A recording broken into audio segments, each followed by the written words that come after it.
Hello students, इस lecture में हम देखेंगे 8051 का आर्किटेक्चर। नाउ क्वेश्चन क्या आता है दिमाग में कि आर्किटेक्चर होता क्या है। तो architecture is nothing but basic building design, okay, construction of microcontroller, and it will also give you the hardware details, okay, and hardware components. So this is what is the architecture, which will give me the building design, construction of a microcontroller, hardware details and components, what is the software supported and many things. तो चलो देखते हैं architecture क्या होता है। So you can see the complete architecture. This is what is the architecture of 8051. Now what is architecture consist of?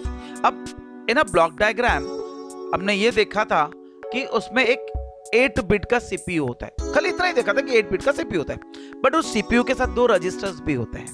So you can see here. So this is an 8 bit CPU, okay, जिसमें एक arithmetic and logic unit है और 2 registers है A and B।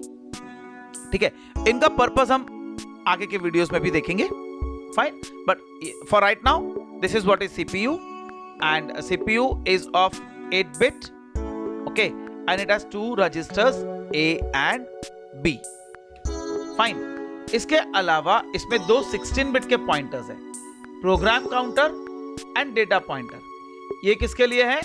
Program memory के लिए। ये किसके लिए है? डेटा मेमोरी के लिए। Now can a student tell me कि इसमें 2 पॉइंटर्स क्यों हैं? Just hint, give me an idea or give me the answer or think. Yes, correct. Because 8051 जो है वो हार्वर्ड आर्किटेक्चर से बना हुआ है, और हार्वर्ड आर्किटेक्चर क्या बोलता है कि डेटा मेमोरी अलग है, प्रोग्राम का मेमोरी अलग है। तो डेटा को पॉइंट करने के लिए है डेटा पॉइंटर, इसको हम कहते हैं DPTR, और प्रोग्राम मेमोरी को पॉइंट करने के लिए प्रोग्राम काउंटर। इसको इंस्ट्रक्शन पॉइंटर भी कहा जाता है, फाइन। इसको क्या कहा जाता है? Instruction pointer. और कितना है? 16 बिट इसकी मेमोरी है, मतलब दोनों की लेंथ कितनी है? 16 बिट, मतलब 2⁻16, that is 64K। So it can access data memory और program memory of 64K, fine. So ये पॉइंट क्लियर हो गया कि it has 2 pointers, data pointer and program counters, fine. चलो आगे चलते हैं। Next is what? Program status word, okay. अब ये प्रोग्राम स्टेटस वर्ड क्या करेगा?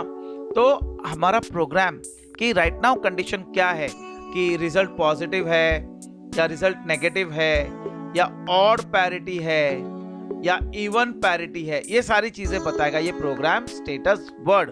प्रोग्राम एग्जीक्यूशन होने के बाद उसका रिजल्ट का स्टेटस स्टोर होगा प्रोग्राम स्टेटस वर्ड में, okay. And it has also 8 bit stack pointer. Stack pointer का पर्पस क्या है? तो वो स्टैक में डेटा स्टोर करने के लिए काम में आता है। That is what is the purpose of stack pointers. वो हम और दूसरे वीडियोस में देखेंगे, fine.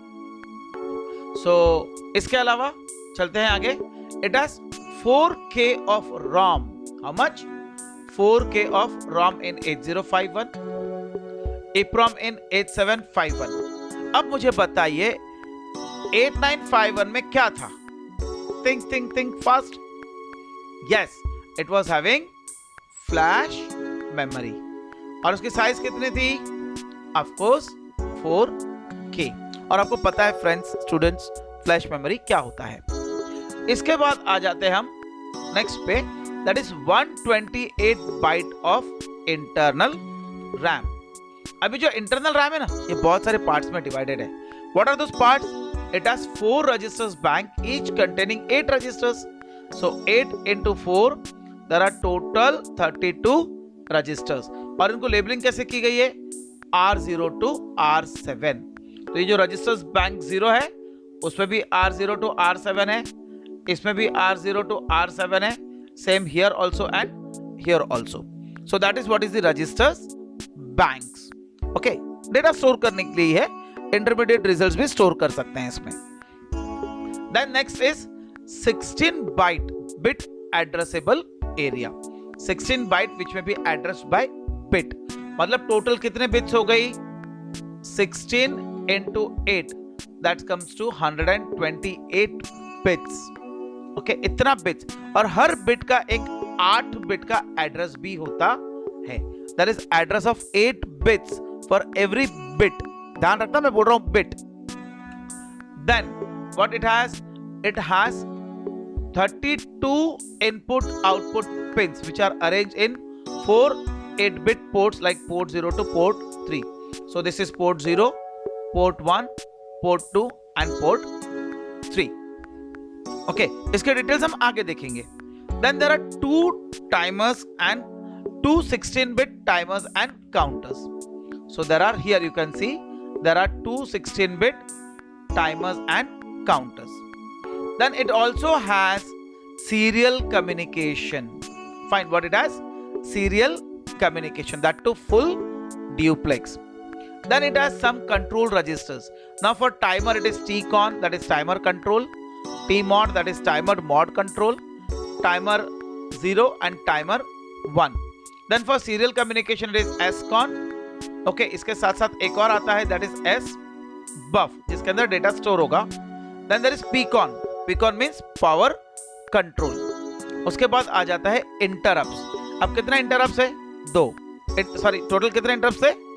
Yes, very good. 2 external and 3 internal. Total 5 interrupts. Fine. अब इन इंटरप्ट को कॉन्फ़िगर करने के लिए मेरे पास है interrupt priority and interrupt enable SFR. Okay. Finally, there are 2 external and 3 internal sources जो ऑलरेडी मैंने आपको बता दिया. Okay. And then comes oscillator circuits जो क्लॉक जनरेट करने के लिए काम आएगा. तो सिस्टम टाइमिंग जनरेट करने के लिए हमारे पास ऑसिलेटर सर्किट्स है. तो ये था पूरा का पूरा ब्लॉक डायग्राम.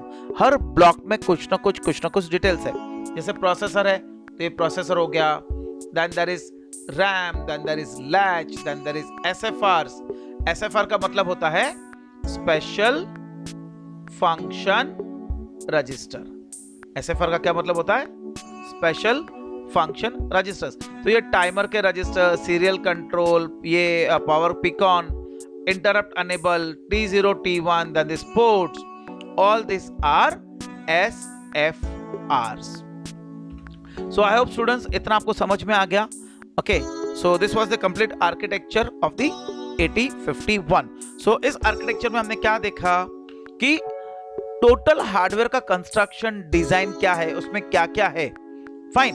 अच्छा, आर्किटेक्चर को और ज्यादा डिटेल में समझना है ना, तो हमको प्रोग्रामर्स मॉडल समझना होगा. फाइन, क्या समझना होगा? Programmers model. Fine students, thank you very much. That's all for this lecture. Take care.